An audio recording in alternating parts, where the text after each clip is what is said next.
अब ये कहानी है। अब जो मैंने अभी डिस्कस किया इससे पहले वो है पास्ट लाइफ और स्पिरिचुअल प्लैनेट की कहानी थी। अब ये कहानी है, ये कहानी प्रेजेंट लाइफ की है। हम इस दुनिया में पहली बार मिले वो है कॉलेज पर। ये लड़की अभी हाइप्नोटाइज से बाहर निकल गई है। शीश के अब हो गया, उसका हाइप्नोटाइज खत्म हो गया।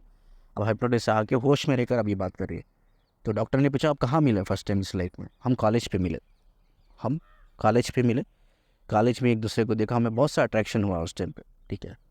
तो 2 साल हम कॉलेज पे रहे, हमने कभी एक दूसरे को बात नहीं की। उसने एक बार ट्राई किया मुझसे बात करने के लिए, लेकिन उस टाइम पे भी सिर्फ कुछ 5 मिनट के लिए बात हुई थी हमारी, उससे ज़्यादा नहीं।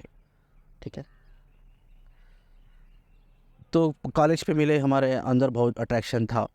मुझे भी लगा कि यार जवानी है, मतलब जवान जब हम दोनों जवान हैं तो इस इसमें इस मैं भी उससे बहुत अट्रैक्टिव थी, वो भी अट्रैक्टेड था, और एक हाई लेवल का कुछ कनेक्शन था। हमें पता अब नहीं वो कनेक्शन है या स्पिरिचुअल कोई मेरा पार्टनर है, मुझे कुछ भी पता नहीं, ना उसको भी पता है। हम दोनों इमेच्योर है, कोई नॉलेज नहीं है हम दोनों को। बस हम उस कनेक्शन को फील कर रहे हैं दोनों को, जैसे हम दोनों की हार्ट बीट्स बढ़ जाना, यार पागल हो जाना एक दूसरे को देखकर, मेंटली सरेंडर कर देना, बहुत सी चीज़ें हमारे साथ हुई है। ठीक है। तो लेकिन उस टाइम पे मुझे अक्सर मेरे दिमाग में ये था कि मुझे मैच्योर लड़के बहुत पसंद थे।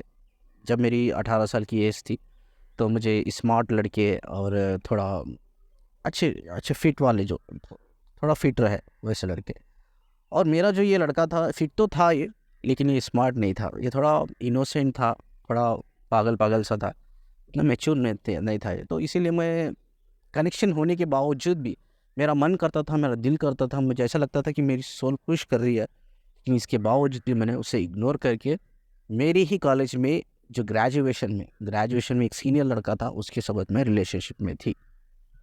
उसके साथ मैं लव लेटर एक्सचेंज कर रही थी, उसके छोड़ने में बाहर जा रही थी, उससे बात कर रही थी, लेकिन उससे मैं कभी कनेक्ट नहीं हो पाई। लेकिन बस मैं उससे इसको इग्नोर करने के लिए मैं उससे कनेक्टेड थी। मुझे वो अच्छा भी लगता था, वो सीनियर जो लड़का था, क्योंकि वो मेरा एक इमेजिनेशन था कि मुझे मैच्योर लड़के पसंद थे। तो मुझे बॉडी बिल्डर थोड़े पसंद थे, वो थोड़ा बॉडी बिल्डर था, वो थोड़ा मैच्योर था, स्मार्ट था, इंटेलिजेंट था, इसका अगर कंपेयर किया जाए तो, इसीलिए मैं उससे रिलेशनशिप में थे। लेकिन कनेक्शन तो इससे था, जो कनेक्शन इससे फील होता था वो कभी किसी से नहीं हुआ मुझे। ठीक है। हमारी कॉलेज ख़त्म हो गई, ठीक है, हम फिर कभी नहीं मिले। मेरी शादी भी हो गई उसके बाद। शादी होने के बाद मुझे एक बच्चा भी हो गया। और मेरा प्रॉब्लम ये है, मेरी अवेकनिंग कब हुई, इस लड़की की अवेकनिंग कब हुई, मैं आपको बताता हूँ थोड़ी देर में। ठीक है। तो वो लड़के ने मुझे फेसबुक पर ढूंढकर मैसेज किया, बहुत मैसेज करने के बाद मैंने उसको रिप्लाई किया। हमने बात की कुछ दिनों तक, हमने बात की, उसने पूरा समझाया पास्ट लाइफ के बारे में। तो मुझे याद नहीं है, मुझे वो सब चीज़ें याद नहीं है, लेकिन मुझे कनेक्ट फील होता है जब भी वो ये सब बातें करता है। तो मैंने उसको ये बोल दिया, I don't believe all this rubbish and nonsense. मैंने ये बोल दिया कि मुझे ये सब चीज़ें समझ में नहीं आती, मैं बिलीव भी नहीं करना चाहती, मुझे पसंद भी नहीं है। ठीक है। तो ये बोल के मैंने उसको डांट दिया। जब मैंने उसे डांटा तो उसने मेरा नंबर डिलीट कर दिया, उसने परमानेंट मुझे ब्लॉक कर दिया। तो मुझे भी यही चाहिए था, मैं भी उस सिचुएशन में थी कि यार कब ये मेरे लाइफ से जाए, या कब मुझसे डिस्कनेक्ट हो। वो डिस्कनेक्ट हो गया, मैं भी खुश थी, चलो यार डिस्कनेक्ट हो गया, अच्छी बात है। ठीक है। एक्चुअली मेरी अवेकनिंग कब हुई, जब मेरा बच्चा हुआ। बच्चा होने के बाद मेरे बच्चे को एक हेल्थ इशू गया, वो एक किडनी इशू था। बच्चे को एक किडनी इशू था, उसमें वो किडनी इशू की वजह से वो कुछ खा नहीं सकता था, पी नहीं सकता था, उसको बहुत प्रॉब्लम थी। मैं बहुत टेंस में रहती थी।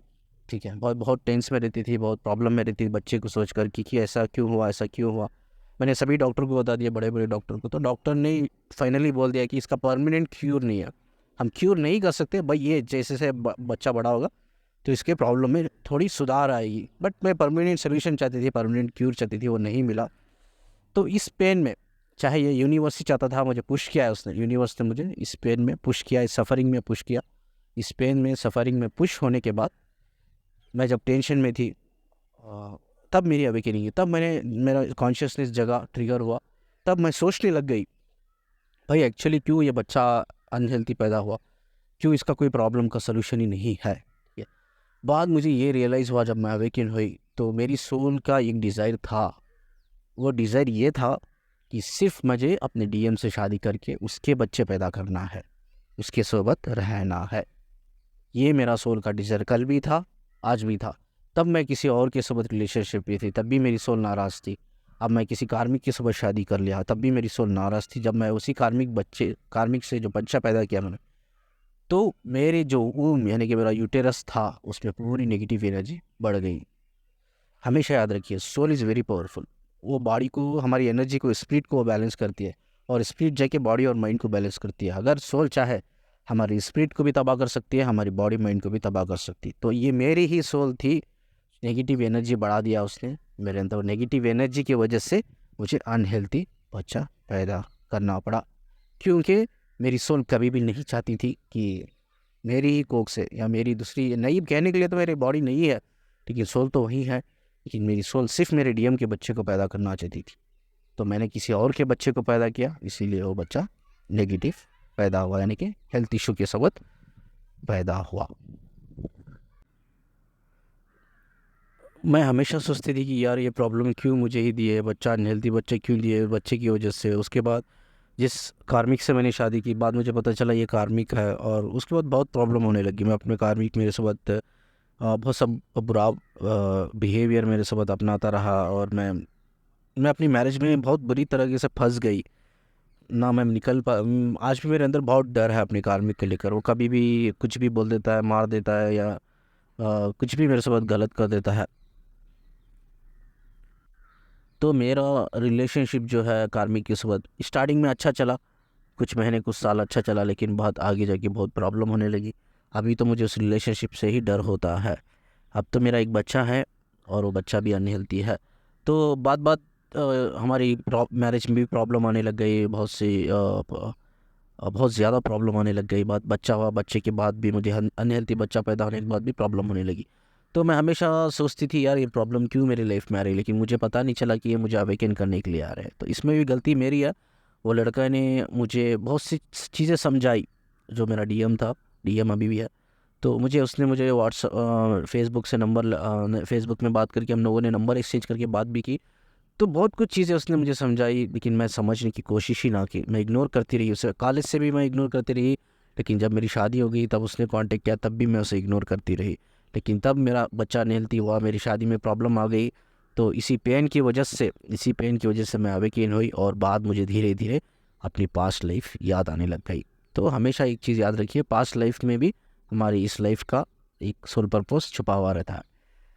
तो उसके बाद मैं आज भी वो लड़के को तलाश कर रही हूँ, पता नहीं वो लड़का कहाँ है। मैं फ़ेसबुक में भी ढूंढा, मुझे मिला नहीं। मैं सिर्फ उससे माफ़ी मांगना चाहती हूँ, ठीक है, मैं सिर्फ उससे माफ़ी मांगना चाहती हूँ। आज भी मेरे अंदर उसके लिए बहुत क्रेविंग है, बहुत प्यार है, बहुत मोहब्बत है, जितनी पहले थी उससे ज़्यादा है। लेकिन इस दुनिया में हम तब आते हैं ना, तब हम सब कुछ भूल जाते हैं। ये दुनिया बड़ी अजीब की दुनिया है, यहाँ लोग बहुत अजीब के लोग हैं। यहाँ की दुनिया वालों की सोच, बिलीव पैटर्न बहुत अलग है। तो इनका क्वेश्चन का जवाब मैं अब देना चाहता हूँ। जिन्होंने फेमिनिन ने पूछा कि हम शादीशुदा होते हैं या रिलेशनशिप में होते हैं, या हमारी डीएम डीएफ की शादी ही हमसे होना नहीं चाहती, तो लाइफ में क्यों आते हैं। और लाइफ में ये नहीं, सिर्फ इस केस में जो हमने स्टडी की, इसमें है इनका यूनियन, ठीक है, उनका यूनियन। तो वो फीमेल ने यह भी बोला कि यार ये मेरी जॉब थी, मेरी ड्यूटी थी कि मैं उसको खींच के लेकर आई थी। मुझे पहले अवेकन होकर उसको समझाना था, लेकिन वो पहले अवेकन होकर उसने मुझे समझाया, फिर भी मैं समझ नहीं पाई। तो इनका जो क्वेश्चन का आंसर ये है कि फिर भी क्यों ट्विन फ्लेम्स आते हैं जब शादी ही नहीं करना है तो लाइफ में। तो वो अपना पर्पस ये भी सिर्फ यही नहीं होता कि यूनियन ही नहीं होता, इनकी इस स्टोरी में पर्पस यूनियन है, लेकिन ऐसा नहीं कि सभी का पर्पस यूनियन ही रहेगा, अलग अलग रहेंगे। लेकिन हम इस स्टोरी के बेस पे बात करें, देखिए लड़की खुद खींच के लेके आई है, ये लड़की खुद उस लड़के को खींच के लेके आई है, लेकिन फिर भी वो अवेकन नहीं हुई। ये लड़का अवेकन हुआ, समझाया, फिर भी इससे इग्नोर कर दिया। वो भी इतना हाई इंटेंस कनेक्शन होने के बावजूद भी उसने इसको इग्नोर किया। तो प्रॉब्लम ये है कि हम क्यों नहीं मिलते हैं। ये सिर्फ डेस्टिनी की बात नहीं है कि हम हमेशा डेस्टिनी डेस्टिनी करके बोल के पूरा एक्सक्यूजेस डेस्टिनी पे डालते हैं, डेस्टिनी की वजह से करके। ये डेस्टिनी की बात नहीं है, ये एक्चुअली इम्पोर्टेंट ये है कि हम बैलेंस ही नहीं कर पाते। हम अपने अंदर की सोल क्या बोलना चाहती है, वो क्यों आई है, कभी समझते ही नहीं। हम ना समझना चाहते, ना हम अपने अपने लिए, हमने खुद के लिए, अपने अंदर की सोल के लिए टाइम देना नहीं चाहते। हम बस बिजी है, लाइफ में बिजी है, बस खाना है, कमाना है, प्रॉपर्टी बनाना है। यार बच्चों को देखो, हस्बैंड को देखो, वाइफ को देखो, फैमिली मेम्बर्स को देखो। जो लाइफ यूजुअली चल रही है, भाई जॉब करो, बिजनेस कमाओ, बिजनेस करो, पैसे कमाओ, लाइफ जो हर इंसान की यूजुअली चल रही है। तो तो उस तरह से हम भी चल रहे हैं, ठीक है। हमारी सोशल कंडीशनिंग भी इस तरह से होती है भाई। जब हम बड़े होते हैं तो हमें स्कूल में डाल दिया जाता है, स्कूल के बाद कॉलेज डाल दिया जाता है, कॉलेज ख़त्म होने के बाद हमें जॉब करना पड़ता है, जॉब ख़त्म होने के बाद शादी, शादी के बाद बच्चे, उनकी बच्चों की परवरिश, हम बूढ़े हो जाते हैं, बच्चों की शादी हो जाती है, बच्चों के बच्चे भी हो जाते हैं। ये एक साइकिल बना दिया है दुनिया वालों ने, इसी साइकिल को हमारे एंसेस्टर्स फॉलो कर रहे हैं, हम भी फॉलो कर रहे हैं। लेकिन कभी भी हमने बैठ कर 1 घंटे के लिए, हर दिन 1 घंटे के लिए बैठ कर कभी ये नहीं सोचा भाई हम आए क्यों है, हमारा सोल का पर्पस क्या है। हम बैलेंस ही नहीं कर पाते। हम वो अवेकनिंग स्टेज, जो अवेकनिंग वो जो कॉन्शियस लेवल होता है उसको हम ट्रिगर ही नहीं कर पाते, उस लेवल को रीच ही नहीं कर पाते। एक नॉर्मल इंसान बन के पैदा होते, एक नॉर्मल इंसान बन के ही मर जाते हैं। हम कभी भी वो हायर लेवल कॉन्शियसनेस को टच ही नहीं कर पाते। हम कभी भी हमारे फास्ट सोशल कंडीशनिंग से या रिलीजियस कंडीशनिंग से हम बाहर ही आ नहीं पाते। तो हमें काम करना चाहिए। अगर मैंने खुद काम की होती, उसके ऊपर ट्रस्ट की होती, आज ना मेरी शादी कार्मिक से होती, ना एक आर्मी का बच्चा होता, ना ये अनहेल्थी बच्चा होता। इनफैक्ट मेरी शादी पहले हुई थी, शायद उसके बाद में हुई है। तो हम दोनों की शादी होती, आज हम दोनों बहुत खुश होते, हम दोनों को एक हेल्थी बच्चा होता। तो हमने दोनों ने, स्पेशली मैंने अपने सोल के अगेंस्ट जाके किसी और इंसान से शादी की, तो इसीलिए मुझे अनहेल्थी बच्चा पैदा हुआ। उसको मैंने कॉलेज पे भी इग्नोर किया। कॉलेज पे इग्नोर करके वो लड़के से मैंने किसी मैच्योर लड़का समझकर, यार मैंने उसके साथ रिलेशनशिप में थी, लेकिन उसने भी मुझे ब्लैकमेल किया। मेरे लव लेटर्स उसके पास थे, तो उसने ये बोला मुझे कि तेरे लव लेटर्स मेरे पास है, अगर तू रिलेशनशिप में नहीं रहेगी तो मैं तेरे लव लेटर्स लीक कर दूंगा करके। उसने भी मुझे ब्लैकमेल किया। मैं ये समझ कर हमेशा उससे जितनी भी दूर मैं भागी हूँ, जितना भी उसको इग्नोर किया है, जितना भी मैंने उसको अवॉइड किया, उतनी ही मैंने सफ़रिंग में गई हूँ, उतनी ही मैं पेन में सफ़र हुई हूँ, उतना ही मुझे तकलीफ़ हुई है। तो बस अब तो मैं शादीशुदा हूँ। अब मैं खुद चाहती हूँ, मैं शादीशुदा ज़िंदगी से बाहर निकलने के लिए मैं खुद चाहती हूँ कि यार ये जो कार्मिक के चक्कर में मैं फंसी हुई हूँ, मैं डरी हुई हूँ। मैं अभी भी मैं एक 3D इनसिक्योरिटी से, फियर से बाहर नहीं निकली हूँ। मैं निकलना चाहती हूँ, मैं कोशिश कर रही हूँ। जिस दिन मैं निकल जाऊँगी, मैं ये कार्मिक हस्बैंड को भी मैं छोड़ दूँगी, कि अभी बहुत डर है मुझे कार्मिक को लेकर, अभी मैं छोड़ भी नहीं पा रही हूँ उसको। तो जिस दिन मैं ये अपने अंदर ये ताकत, ये जज्बा, ये हिम्मत में ला लूँगी, उस दिन मैं छोड़ दूँगी। वो मुझे मिले ना मिले, मैं उससे ज़रूर एक दिन मिलकर, मैं ढूंढ रही हूँ, मिल रहा नहीं है मुझे, मैं ढूंढ रही हूँ, मिलेगा मुझे, लेकिन मैं उससे ज़रूर एक बार मिलकर मैं उससे माफ़ी मांगूंगी। हो सके तो मैं उससे हाथ जोड़ के विनती करके रिक्वेस्ट कर लूँगी कि हम कनेक्टेड रहेंगे, मुझसे बहुत बड़ी गलती हो गई करके। मैंने अनजाने में या जानबूझ के पता नहीं, लेकिन मैंने अपने डीएम की सोबत खुद कर्मा क्रिएट कर लिया। वो आना भी नहीं चाहता था, मैं खुद खींच के लेके आई उसे, लेकिन मैं खींच के लाने के बावजूद भी इस दुनिया के रूटीन में, इस दुनिया की साइकिल में इतनी बुरी तरह से, इस दुनिया की गलत कंडीशनिंग में, सोशल कंडीशनिंग, रिलीजियस कंडीशन में इतनी बुरी तरह से मैं फंस गई। मैं अपनी ही मोहब्बत को समझ नहीं पाई, मैं अपनी ही सोल को समझ नहीं पाई। मैं उसको रिजेक्ट करती गई, खालिद से ही रिजेक्ट करती गई। आज मैं उसकी वजह से, आज जो भी प्रॉब्लम्स है मेरी लाइफ में, सिर्फ उसको रिजेक्ट करने से ही हो रही है। ये कर्मा है मेरा, ये कर्मा मैं दिन फेस कर रही हूँ, इस दुनिया में रहते हुए फेस कर रही हूँ करके, ठीक है। इस स्टोरी से मैंने उनका क्वेश्चन का आंसर भी मैंने दे दिया है कि ट्विन फ्लेम्स आते हैं एक पर्पस लेकर ही, लेकिन उसमें गलती हमारी होती है। हम अवेकन नहीं करते अपने आप को बैलेंस, वो गलत सोशल कंडीशनिंग से, वो रिलीजियस कंडीशन, हम बाहर ही निकल नहीं पाते। हम कभी अपने लिए टाइम ही दे नहीं पाते, हमारे कॉन्शियस को कभी ट्रिगर करने की कोशिश ही नहीं कर पाते। भाई पैदा हुए, कॉलेज ख़त्म हुई, कॉलेज ख़त्म हुई, स्कूल ख़त्म हुई, कॉलेज ख़त्म हुई, जॉब, जॉब से शादी, शादी से बच्चे, और शादी के हमारे बच्चों की शादी और उनके बच्चे, बात ख़त्म। हम बुढ़े हो जाते हैं, मर जाते हैं, बस लाइफ ये चक्रव्यूह है, ये साइकिल है ये लाइफ का। बस इसमें ही हम जी रहे हैं, इससे बाहर निकलना है। तब तक हम बाहर नहीं निकलते, हम तो अब चीज़ों को एलाबरेट नहीं करेंगे, चीज़ों को डेप्थ में नहीं समझेंगे, हम नहीं समझेंगे कि भाई हम क्यों आए हैं करके। तो इनका क्वेश्चन का जवाब मैंने दे दिया है। और बहुत से फेमिनिन्स, ये मैंने स्पेशली केस इसलिए शेयर किया, बहुत से फेमिनिन्स मुझे पूछती है कि हमारा बच्चा अनहेल्थी है, बहुत से मैं एक ट्विन फ्लेम हूँ, मैं एक डिवाइन फेमिनिन हूँ, मैं कार्मिक से शादी कर रही हूँ, इसलिए हुआ है क्या करके। हाँ, जब देखो उस लड़की ने क्या बोला कि मेरी बहुत आरज़ू थी, मेरी एक सोल की तमन्ना थी कि मैं अपने डीएम से शादी करूं, उससे शादी करके उसके बच्चे ही पैदा करूं। कहीं कहीं ना कहीं उसका एक सोल डिज़ायर था वो, लेकिन वो सोल डिज़ायर जाके पूरा नहीं हुआ। उसने कार्मिक के बच्चे पैदा किए, इसलिए वो नेगेटिव एनर्जी से वो बच्चा फेस करके उसको हेल्थ इशू हो गई, ठीक है। तो बहुत से ऐसे केसेस में जो ट्विन फ्लेम जर्नी में जो अनहेल्थी बच्चे पैदा होते हैं, ये भी एक रीज़न होता है, ठीक है। हम जब अपने खुद की सोल के अगेंस्ट जाके कुछ काम करते हैं, तो आज हम खुद जिम्मेदार होते हैं यार, अपने सफ़रिंग के, अपने पेन के, आज सब कुछ हम जिम्मेदार होते हैं। क्योंकि जो हमारी सोच आती है हम उसको इग्नोर करते रहते हैं, अवॉइड करते रहते हैं, और हम हम सिर्फ वो करते हैं जो हमारा माइंड चाहता है, जो हमारी बॉडी चाहती है। वो लड़की ने क्या बोला, मेरा माइंड, मेरे दिमाग में एक इमेजिनेशन था, माइंड में एक इमेजिनेशन था कि मुझे एक मैच्योर लड़का चाहिए, मुझे एक इंटेलिजेंट स्मार्ट एक बॉडी फिटिंग लड़का चाहिए। और बॉडी फिटिंग तो मेरा डीएम था ही, लेकिन वो मैच्योर नहीं था, वो पागल था, थोड़ा भोला था, उतना स्मार्ट नहीं था। तो इसीलिए मैं उस लड़की के साथ गई रिलेशनशिप में, वो भी मुझे चीट करके ब्लैकमेल कर दिया। और उसके बाद मेरे फैमिली वालों ने कार्मिक से शादी करा दी। पहले पहले तो अच्छा चला, लेकिन बाद और ज़्यादा से ज़्यादा बदलने लग गया, बुरा होने लग गया, गलत होने लग गया। तो उसके बाद अनहेल्थी बच्चा भी मुझे पैदा हो गया। ठीक है, तो ये हमें समझना चाहिए। तो कभी भी हम जब अपनी खुद के सोल के अगेंस्ट जाते हैं तो हम लाइफ में कभी भी सुखी नहीं रह पाते, हम कभी भी खुश नहीं रह पाते हैं।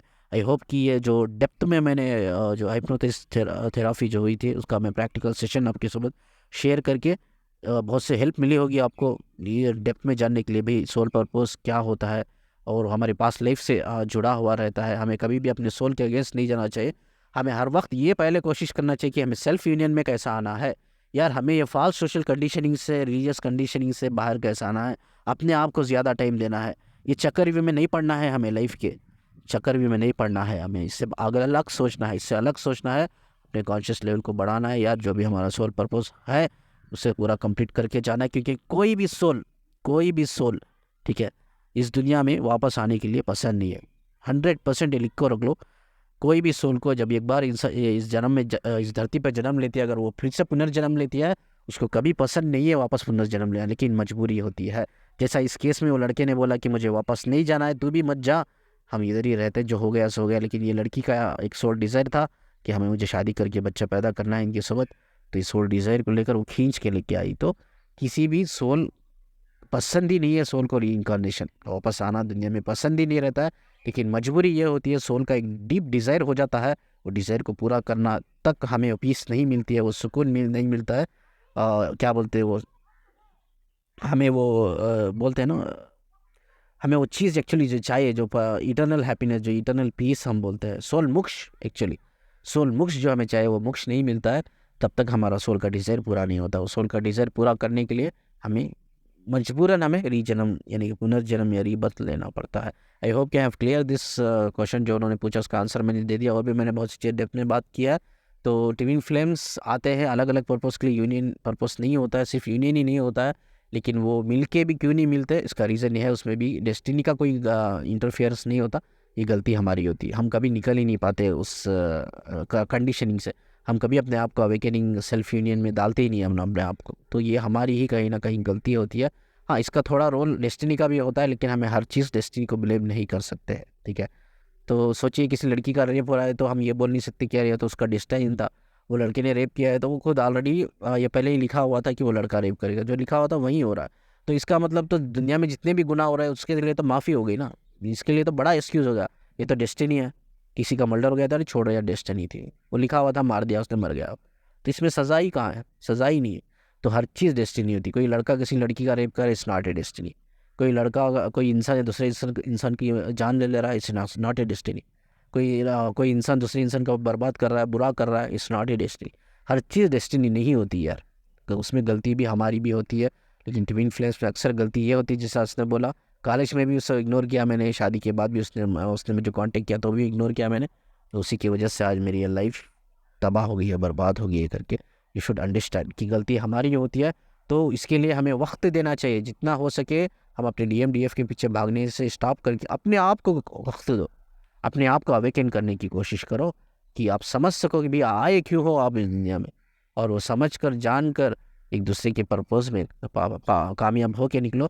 तो फिर आपका इधर ही वो इसी लाइफ में आपका सोल मोक्ष आपको मिल जाए और वापस जन्म लेना पड़े ही ना आपको। ठीक है, आई होप कि आई आंसर्ड योर क्वेश्चन। इसके अलावा कुछ हो तो आप मुझे कमेंट कर सकते हो, और काउंसलिंग चाहते हो तो मेल कर सकते हो। वीडियो को शेयर कीजिए, सब्सक्राइब कीजिए चैनल को, इट्स मोर इम्पोर्टेंट। ठीक है, शुक्रिया जी मुझे सुनने के लिए।